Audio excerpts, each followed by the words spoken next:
Hi, it's Patrick O'Driscoll here. You might know me as Pods. I'd like to welcome you to the Adelaide Hills Farmcast. It's the podcast we produce for the love of farming right throughout the Adelaide Hills region.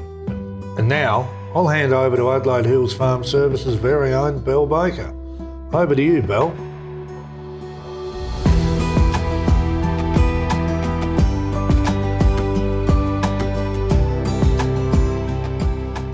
Thanks, Pods. Hello and welcome to the Adelaide Hills Farmcast. This month, I'm recording at the home of Catherine McLeod and Mark Appels, who run cattle here at Biggs Flat.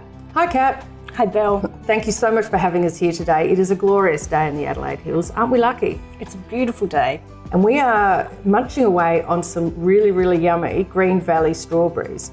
And I must say they are delicious, but what I'm loving are these new chocolate-covered freeze-dried strawberries. What do you think of those? They're amazing. Amazing. Yeah, they're pretty good, aren't they? And my only thing is I like my freeze-dried strawberries in my gin as well. So we need some without the chocolate. Just a note there to Green Valley, love the chocolate, love some without as well.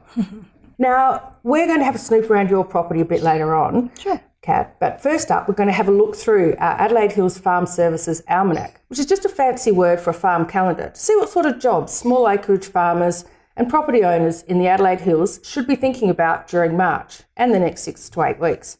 If you're new to the Adelaide Hills Farmcast, we've divided our farm calendar into different sections to cover all the main land uses in the hills, from cattle and horses, pastures, all that sort of thing. And everything I'm about to discuss can be found in the show notes for this episode in your podcast player or on our website, adelaidehillsfarmservices.com.au. So let's start.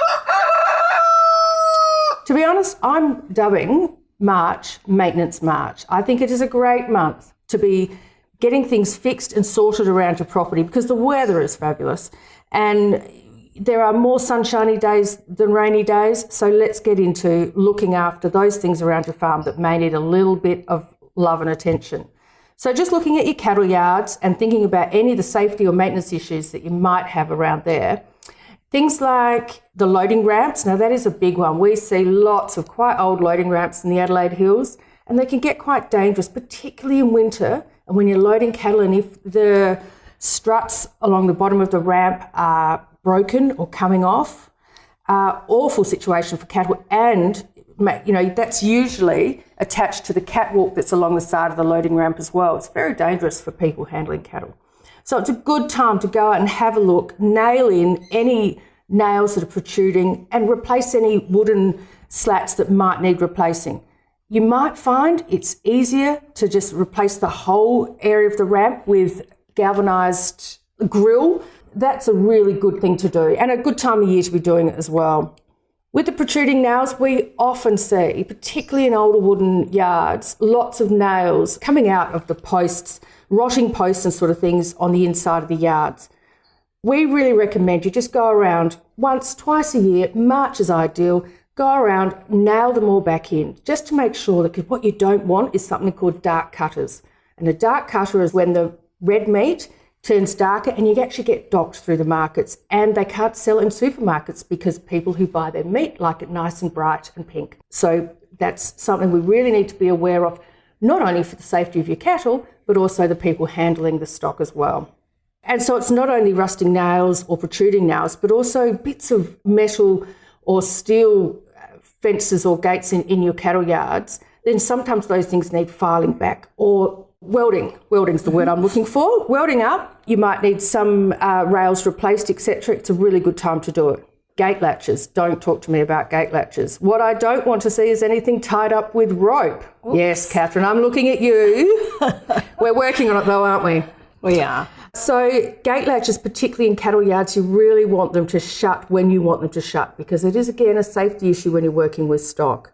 So give them a good clean up and remove any debris that's built up so that you get a good closure, and give it a bit of love with a spray of oil or a lubricant like WD-40. Cool. Now, one of the things, you can't get around it, cattle produce muck, mud and poo. Well, okay, so they only produce the poo, but the mud and the muck come with cattle.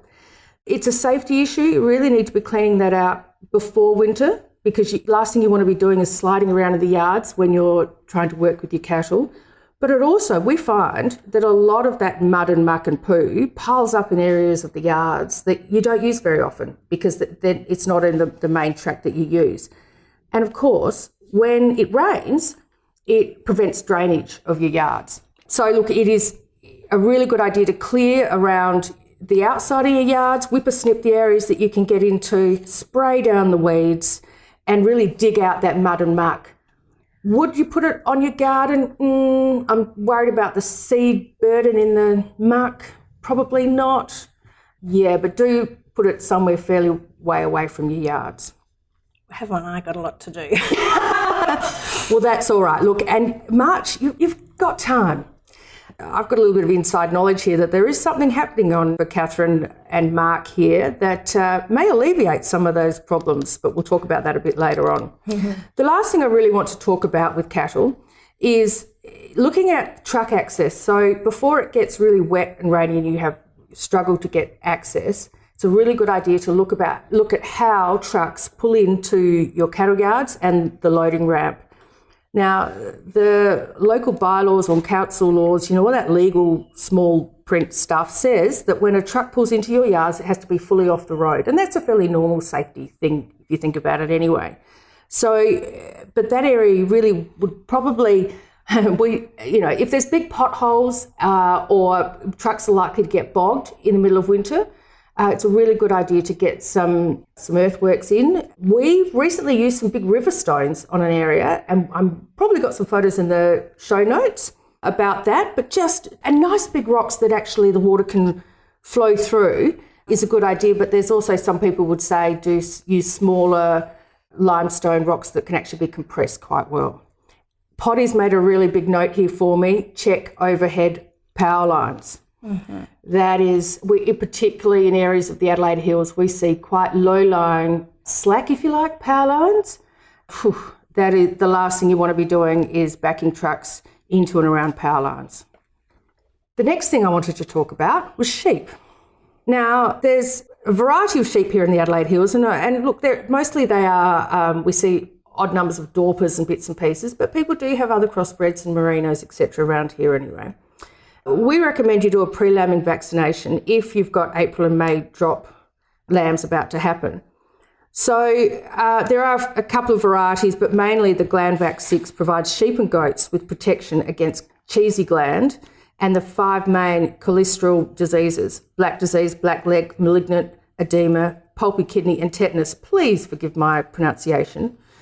What we generally recommend is that you do this vaccination 4 to 6 weeks prior to lambing. And the reason for that is you don't want to be handling heavy in-lamb ewes. It is a risk, it's a stress to them, but there's always that chance that they can trip or be damaged in the yards. And you just don't want that. So you really want to leave your ewes in the paddock when they've got 4 weeks prior to lambing. We would also suggest that once you've done your vaccination, you put out a calcium and magnesium supplement in the paddock so that ewes can get the benefit of that before they start lactating.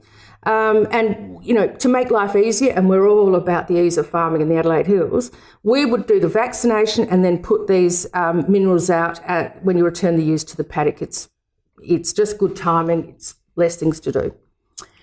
And the one thing you might be trying to wonder about is, how do I know when my ewes are going to lamb?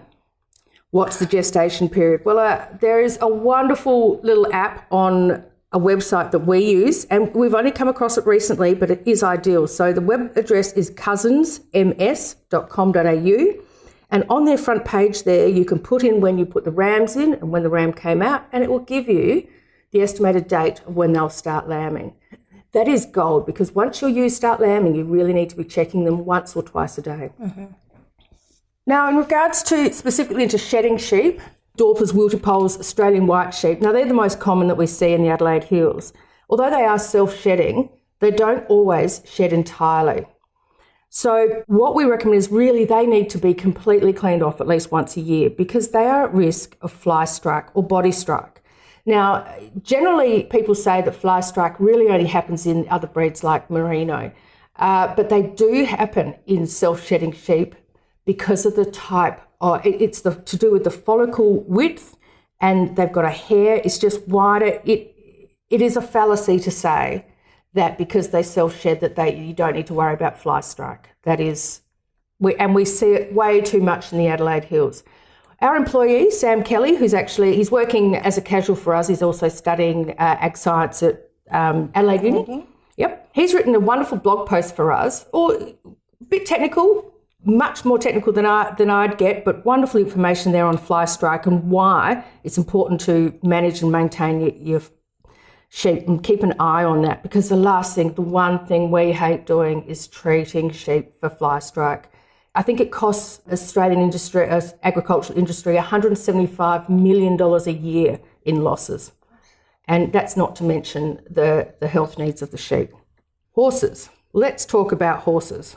Now, horses, I would say, are a fairly high maintenance animal to have around the place. We love them dearly, but you're always doing something with horses, whether you're putting rugs on, taking them off, giving them different kinds of feed or getting them to the physio. It blows my mind. But in March, the big thing is bott flies. Now, the adult female bott fly has a life cycle of 1 week. So she's got 1 week to get pretty busy. And all she does is lay eggs on horses, generally around the legs, neck and shoulder. That's no big deal until the horse actually gets irritated, starts to lick it off, and then the horse gets quite sick, with ulcers and things in the mouth. And then if they do digest them properly, they can get terrible gut ache. There is a lot of information out there about bott flies. What you need to be doing is looking at your horses every day and using a bott knife and getting rid of those eggs that have landed on your horse. Most people are aware of this, but, sometimes we need to be reminded that you're coming into bott fly season, if you like. And, if you don't go out there and see your horses every day, it just might be time to do that. The other thing to keep in mind, of course, to reduce the likelihood of bott flies in and around your horses is to keep the yards clean and tidy. Remove all the poo and keep the mud and muck, etc., to a minimal, as you would, to keep down the likelihood of flies and things. Fly spray doesn't work. Go on, try it. I would, because that'd be my first thing. But you really, to be honest, the best way to do it if you get bott flies is to physically remove them. Pastures. Now, where's Pods when you need him? Because pastures are his thing. He dreams about this stuff. And for the March episode, the number one thing he told me was soil test, soil test, soil test. He is all about that whole prior planning thing. It's a really good idea. If you haven't done a soil test in the last couple of years on your property, it is really worthwhile doing, particularly if you're looking at making a phone call, going 1-800-PODS, hey, I want to renovate my pastures now. And he goes, oh, gee whiz, have you done a soil test? And it's going to slow the whole process down, and you're going to go down to Pods's slow and calculated way of managing things. So March, ideal time for soil testing, so that then whoever you talk to about putting crops in or improving your pastures can be done in a timely manner. Weed management. Gosh, where is Pods? Seriously, this is his bag. So Pod spends quite a bit of time out talking to people about weeds. I mean, seriously, I'd rather talk about my gin and my strawberries here from Green Valley, but he is into weed management. And in March, sort of February, March, ideal time to be looking at your gorse and blackberry that might be on your property. Now, gorse and blackberry is a woody weed, and it is difficult to get rid of and to try and maintain around your property. So it is not always a one-off spray and be done and it's gone, which is probably why people leave it, because they know it is difficult to get rid of. It's one of those things that needs a program to sort out. So you really need to talk to a fully qualified pest, disease and weed control spray contractor like Pods to sort out your gorse and your blackberry. It generally takes a couple of doses of spray, and then it will probably need to be removed with a front-end loader or something like that. But March, it's in flower, it's just finished the growing season, it is the ideal time to be spraying it. So there are just one or two things you can be thinking about for your property right now, and I'll be back next month with some more timely jobs to add to your to-do list. And don't forget the show notes for this episode at AdelaideHillsFarmServices.com.au. Before I have a chat with Kat, Pods has been out and about, and he caught up with Gordon Wood from Nutrien Livestock, and he's based at Stratharban.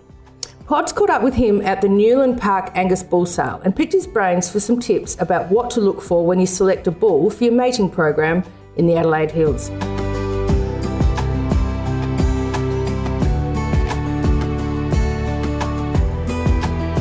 Good afternoon, Gordon Wood. Here we are today on the outskirts of Meadows in the beautiful Adelaide Hills for the inaugural auction at Newland Park of 13 bulls today. Yeah, it's certainly looking forward to it. It's been a while coming, this first sale for the Newmans, and certainly looking forward to the day.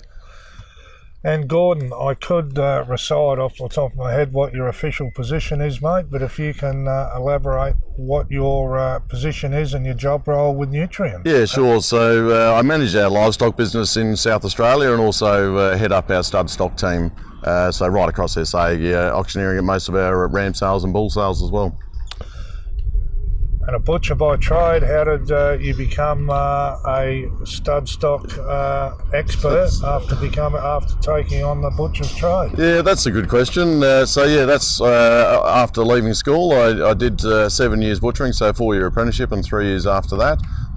And then I started with what was Wesfarmers in merchandise, and then rolled from that into livestock, and then from there was, I guess, chosen, if you like, to join the stud stock team, and that's some 17 years ago or something now. So yeah, but really been enjoying the time. I've had a few name changes through the time as well, and a few different owners of the company. But Nutrien we are these days, Nutrien Ag Solutions, and great company and great people in it to work with too. So. And getting back to the cattle we have on offer today, Gordy, for those out there in the lifestyle properties, smaller farm properties of the Adelaide Hills and Fleurieu Peninsula, what are the 3 main characteristics you would suggest potential farmers or buyers of bulls should be looking for in a bull? Yeah, that's also a good question. There was a big study or survey done some time ago across all breeds of cattle and across the globe. And one of the greatest things that the number one trait that people are looking for and should be looking for is temperament. So number one should always be temperament, and that doesn't matter whether you're in a small scale or a large scale operation. If you're in the yards working with the cattle, if they're quiet and easy to deal with, it's easy on man, it's easy on beast. I always think firstly is temperament. Secondly, you really need to know what your target market is for your cattle. So are you looking at a terminal sort of a role, or are you actually looking to keep your heifers in a self-replacing herd? So then you want to start looking at different attributes in that. But obviously, growth, fleshing ability, a bit of natural doing ability with a bit of natural fat cover. Those are probably the most important things that I would look for. Structure's obviously paramount. Okay, and should there be a difference in what we're looking for in a bull, for example, at Newland Park today, from taking a bull home to cover your cows versus covering some heifers? Yeah, absolutely. So one of the great things we have, some of the tools we have now with the breed plan is the ability to look inside the animal and into the genetics. So you can actually, you can look at home before you get to a sale. If you've got the catalogue or you're looking online, there's some data and information in these catalogues now that allow you to look into, so calving ease, low birth, with that curve bending growth. Obviously calving ease for your heifers. If you are joining heifers, look at that data.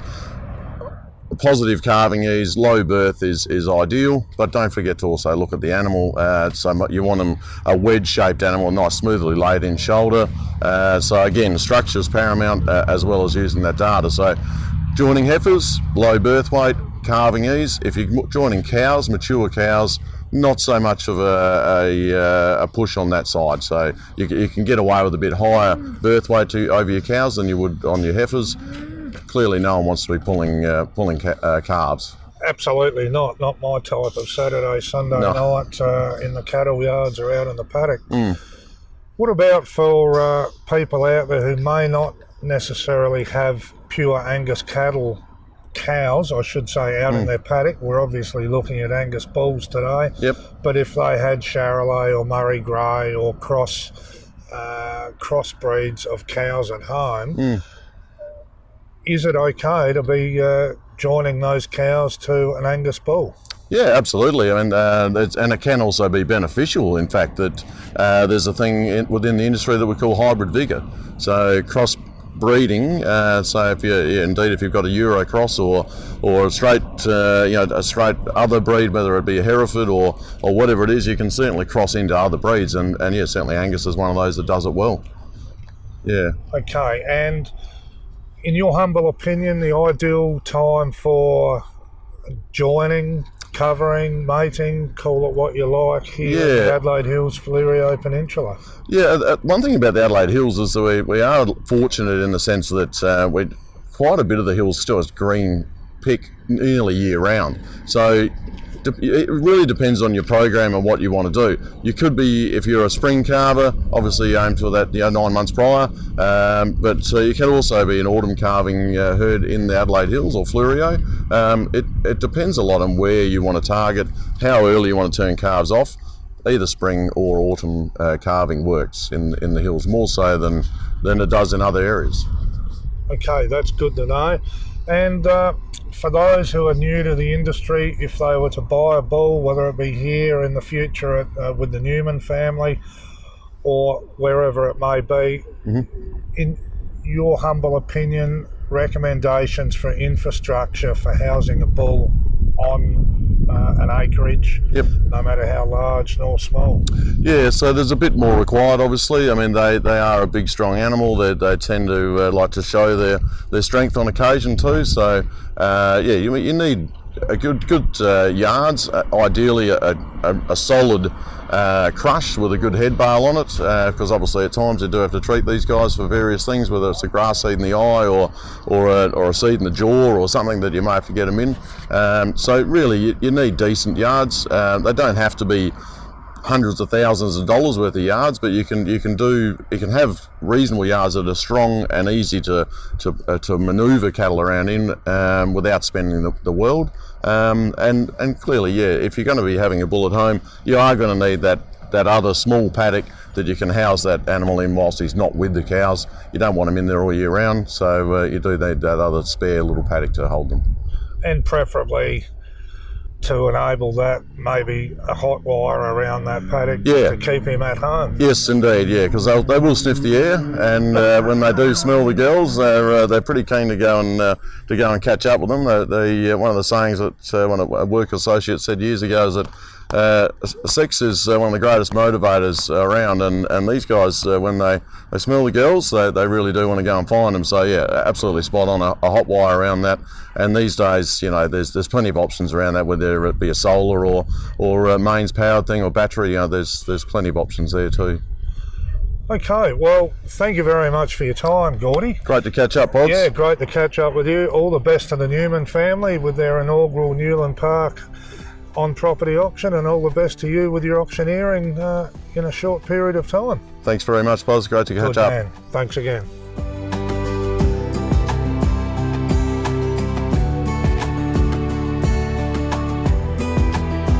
That was Pods chatting with Gordon Wood from Nutrien Ag. Thanks so much, Gordon. Hi, Kat. Thank you so much for having us today. Hi, Belle. You're very welcome. Oh, look, and we are sitting here in your beautiful property here in Biggs Flat. It's a wonderful spot, and you've got how many cattle here? We have got 11 cows. 11 cows. Well, 11 cattle. 11 cattle. Right. So we've got 4 Black Angus. Yes. We've got 4 Murray Greys. Yes. We've got 2 Scottish Highland cows. Mm-hmm. And we had a baby on Christmas Day. Oh, go on and tell everybody what you called it. Sweet baby Jesus. Of course. Of course. He was a surprise, a big surprise. Well, now, this is where I want to lead you to here, Kat, because you have named your paddocks. Yes, we have. Now, tell me, how did you come up with names for your paddocks, and where exactly was Sweet Baby Jesus born? Baby Jesus was born in Rome, and we've named our paddocks. A lot of them are European cities. My husband was born in Belgium, so we've got Florence, Rome, we've got Barcelona. We also have Scotland, which is where the Scottish Highland cows first lived. We've got Sydney, Big Tree. Have a guess why it's called Big Tree. Chestnut, Truffle, Arena and Dam. And see, what I love about that is when, Pods and I or any of our workmen come on site and do some work for you, you can say, right, go to Rome and this is what I need. Or this is where the cattle are in Sydney at the moment.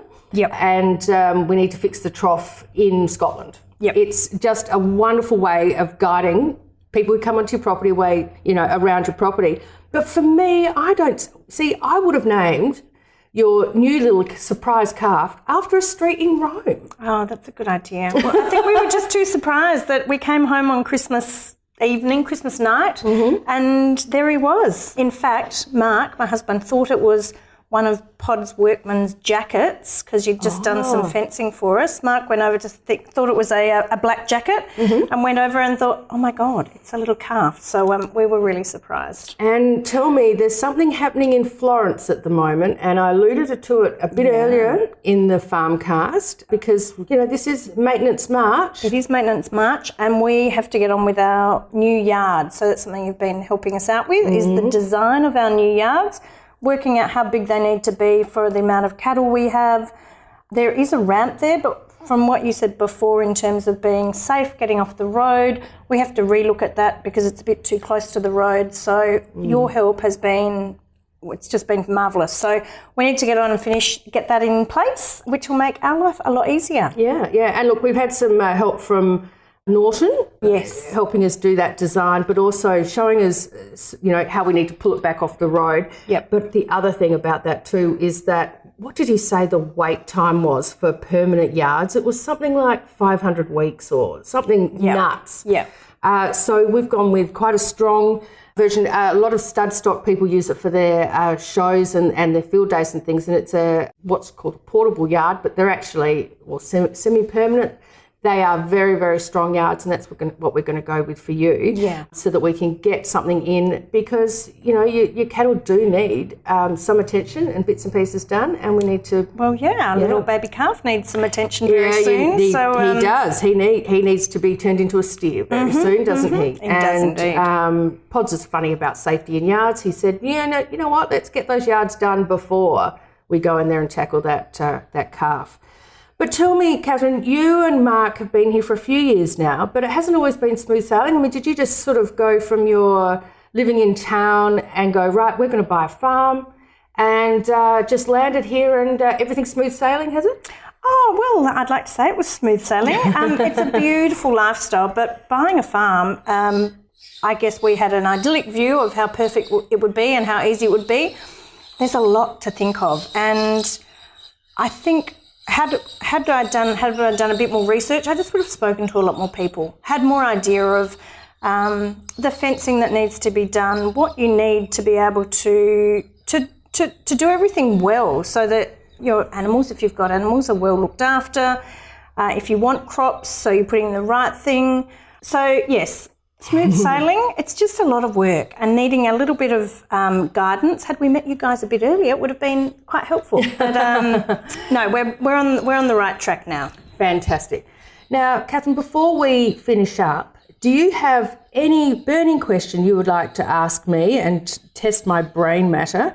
Anything that's happening on your farm or has happened that you've been wanting to ask, wanting to find out about? Have you got... Before we close off, anything you want to ask me? Well, one of my questions is, how can you tell if your heifers are pregnant? Obviously, Sweet Baby Jesus was a surprise. We didn't know that we bought the heifers and she was pregnant at the time, and I would love to know. Are there any giveaway signs other than preg testing them that would actually point that out for me? Okay, so good question. There are a few signs that your heifers are pregnant, but more so the closer they get to calving, and particularly a few days out or even just 12 hours out.